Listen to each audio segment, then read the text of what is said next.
আমল করছি কার সন্তুষ্টির জন্য? আল্লাহ তাআলার সন্তুষ্টির জন্য, নাকি মানুষ দেখানোর জন্য? না, মানুষ দেখানোর জন্য যদি হতো বান্দা সারাদিন এত কষ্ট করে উপোস থাকতো না। শুধুমাত্র একনিষ্ঠতা, আল্লাহর ভয় অন্তর নিয়ে আল্লাহর সন্তুষ্টি অর্জনের জন্যই আমরা রোজা রাখছি, আমরা যাকাত দিচ্ছি, আমরা দান সাদকা গুলো করছি, ঠিক কিনা?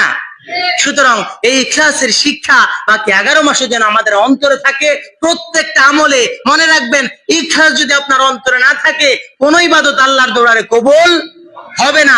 এই ইখলাসের শিক্ষা যেন বাকি 11 মাসও আমরা অর্জন করতে পারি এই মাহে রমজান থেকে। আল্লাহ তাআলা তৌফিক দান করুক, আমরা বলি আমিন। 9 নম্বর শিক্ষা মাহে রমজান আমাদেরকে দিচ্ছেন, রমাদান আমাদেরকে ভ্রাতৃত্ববোধের শিক্ষা দিচ্ছেন।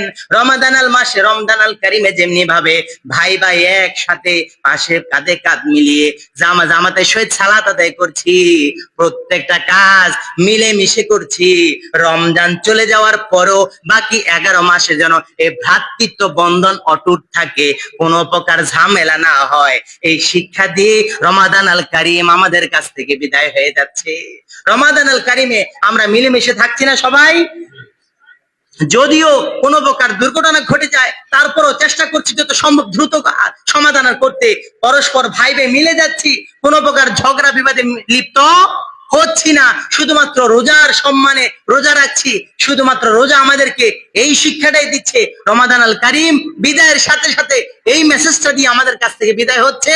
যেমনি ভাবে ভ্রাতৃত্ব বন্ধন রমজানে আমরা অটুট রেখেছি, রমাদান আল কারিমের পরেও যেন এই ভ্রাতৃত্ব বন্ধন আমরা অটুট রাখতে পারি। আল্লাহ তাআলা তৌফিক দান করুক, আমরা বলি আমিন। 10 নম্বর শিক্ষা রমাদান আল কারিম আমাদেরকে দিচ্ছেন যে আনুগত্য আর দাসত্বের শিক্ষা রোজা দিয়ে আমাদের কাছ থেকে বিদায় নিচ্ছে রমাদান। জীবন চলবে যতদিন, আইন চলবে তার, জীবন চলবে যতদিন ঠিক আইন ততদিন তার মেনে জীবন পরিচালনা করা লাগবে। জীবন যতদিন বাঁচবে ততদিনই ঠিক একজনের হুকুম মানা লাগবে, তিনি কে? আল্লাহ তাআলা।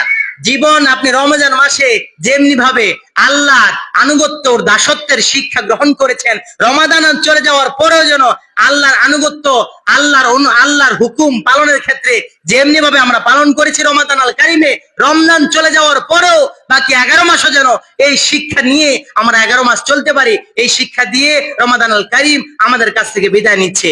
11 নম্বর শিক্ষা হলো রমাদান আল কারিম, এটা হলো আমার সর্বশেষ পয়েন্ট। রমাদান আমাদেরকে কোরআন সুন্নাহ ভিত্তিক জীবন পরিচালনা করার শিক্ষা দিয়ে আমাদের কাছ থেকে রমজান বিদায় নিচ্ছে। আমরা নামাজ পড়ছি রমাদান আল কারিমে কোরআন এবং সুন্নাহ অনুযায়ী, আমরা রোজা রাখছি কোরআন এবং সুন্নাহ অনুযায়ী, আমরা ইফতার করছি, আমরা সেহারি খাচ্ছি